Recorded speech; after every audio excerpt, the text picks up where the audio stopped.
God, I hated school at the time. Because looking back now, there's nothing I wouldn't do to give up the 9 to 5 just to mess around with my mates all day and learn a few things along the way. That's not why we're here though. We are here because back in school I didn't want to be there. I wanted to be anywhere else. I wish there was a way to know you're in the good old days before you've actually left them. Don't get emotional this early on. And the place that I really wanted to be was in my bedroom, controller in hand and playing some awesome video games. And I did that.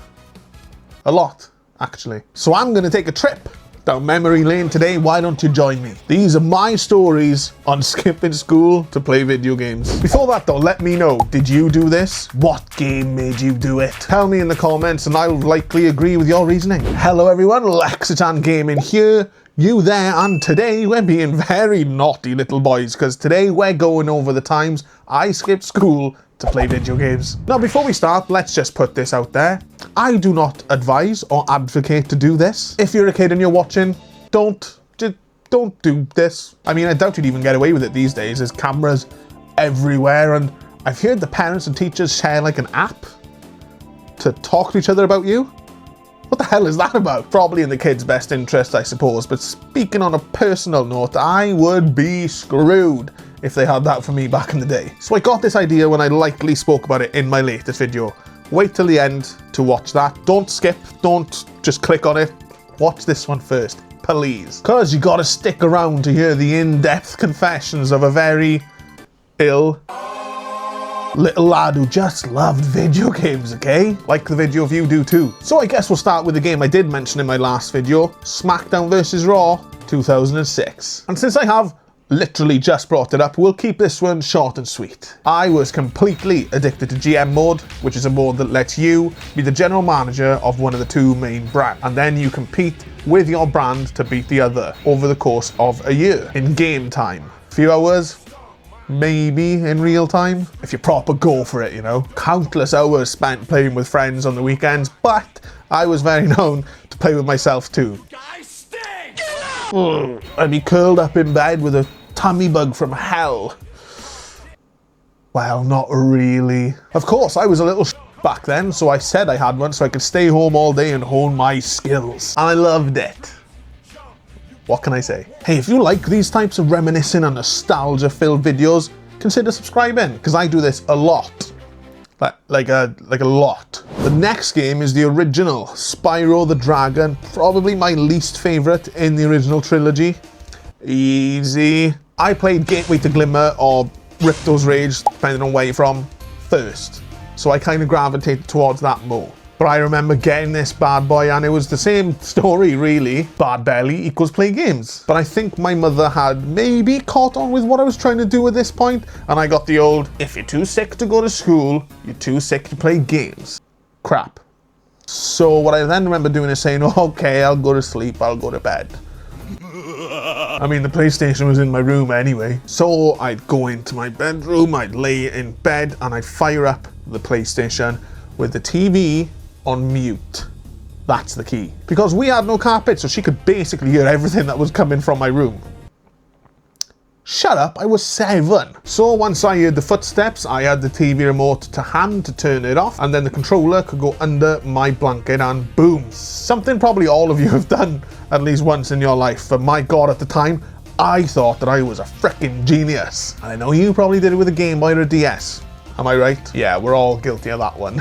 However, this tactic I used, it had its downsides for sure. Speaking just on Spyro, let's be honest, Spyro has, all of them, have some of the best soundtracks that gaming has ever heard, in my opinion. Like these days, I'll play a game and I'll listen to the soundtrack and I'll think, wow, that's really good. But back then, it would be in my head all day long, constantly. So I missed out on those awesome tracks every now and then. But I played it so much, I knew them all off my head anyway. I'd actually hum them as I was playing. What? Okay, so a little change of pace for this next one. It's The Legend of Zelda, Twilight Princess on the Wii. Don't think I've ever actually spoken about this one before, even though Zelda is my favourite series ever. At the time, I think I struggled with it, to be honest. Like, maybe it was just a little bit too dark for me. After coming off Wind Waker, it was a bit of a juxtaposition. Are you sure about that? All right.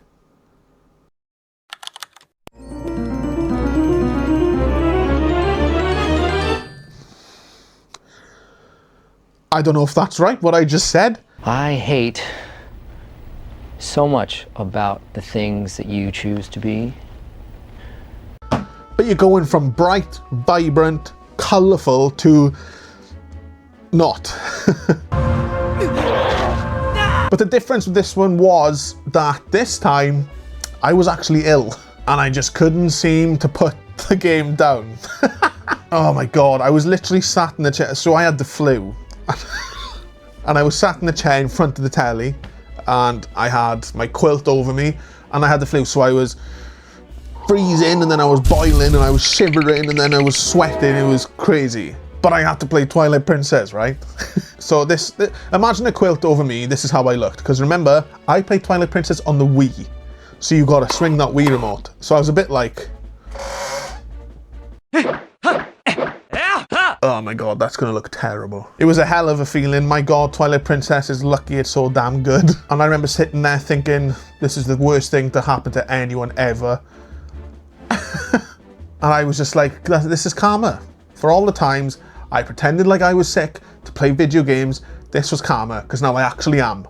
And I'm still playing video games. So next up we got a double. We got Ratchet and Clank on the PS4 and Uncharted 4 on the PS4. And I'm putting them together because they kind of came out around the same time. I think they were maybe like a month apart. And I was in university at the time. And I did the same thing with both of them when they came out. I did not go to class. Like, it was the end of first year. First year. It doesn't even matter towards your end grade. Not that I finished, anyway.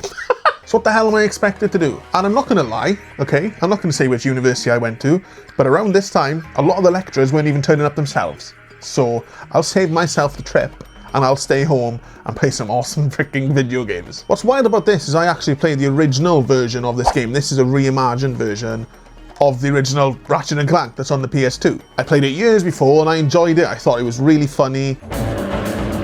Oh boy. The platforming was just, it's great, you know. What else can you say about these kinds of games? And it had a hell of a lot of personality, that's for sure. But that was the only Ratchet and Clank game I played at the time. It never really made me fall in love with the series. So I played that, I enjoyed it, and I didn't play another one until this came out. Like I said, a reimagined version of the original, and on this new console, hell yeah. Hell yeah. The graphics were mind-blowing at the time, all the cool different weapons to collect and use.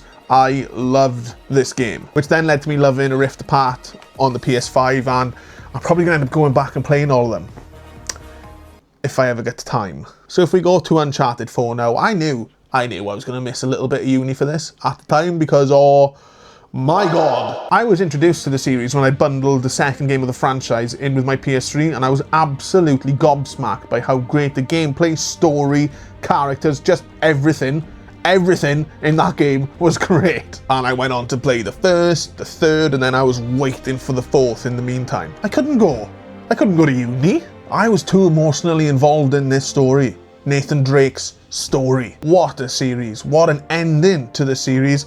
And what a way to spend my days in university.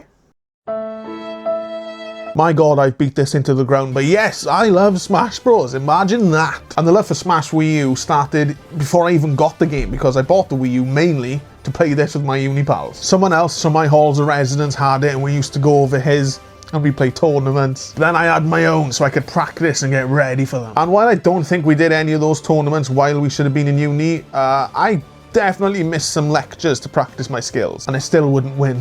Wait till the end for my top 10 Switch games where I go into this in detail, but I'll briefly go over it now. I waited 6 years for this game. Nothing, no one, not on your Nelly was anything stopping me from playing this in my pants all day. Aside from having 2 pints of lager in the pub next door, I eventually got bored, and I came back and I played this. So no uni that day, or the day after, maybe even the day after, and you can shame me all you want because I regret nothing. The day Breath of the Wild came out was magical, and I honestly don't know if I'll ever get that feeling again. And my god, was getting it once good enough? He needs some milk. Final Fantasy 15 midnight launch. Woohoo! Well, no, not really. By the time this eventually came out, I was in my second year of uni, and midnight launches weren't really a thing anymore. Not around here anyway. They generally died out with the new digital age, especially anything that wasn't Call of Duty. So I went to the game shop in Cardiff. I'd already pre-ordered in store, and I decided to make the big decision to completely ignore my responsibilities and my lectures, because this was the biggest launch for the PS4 for me personally. And while I've talked a lot about my love for Final Fantasy X, and yes, I skipped school and uni to play that, but anyway, I played 10 fairly late into its life. Well, so late that the HD remaster was already out on PS4. So I missed out on Final Fantasy 12, 13, and I don't do MMOs, by the way, I missed out on 14 too. So this, Final Fantasy 15, was the first game to launch since my fandom truly became a thing. And I was so pumped for it. Like I said, I pre-ordered, but not the special edition or anything like that, because I was still a uni student, still skint. But I put money away for this game, and I did. I loved it. Not so much the game itself, don't get me wrong, the bromances that you make, probably the best part. The true feeling of friendship throughout was brilliant, and it was a gorgeous game. Combat was, let's say, simple, and the story,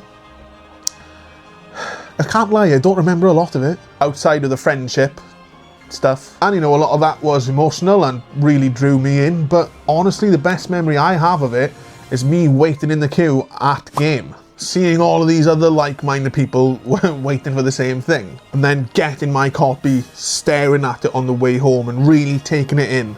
My first launch Final Fantasy. I grabbed some snacks on the way back, a crispy bottle of Pepsi Max, and I booted the game up. Played for a few hours and it was perfect. I didn't mind missing the lectures for a day to have that. And for me, it's those moments you, or at least I, strive for. It only happens now and then, but it's so special when it does. And we've gotten emotional again, of course. Sorry.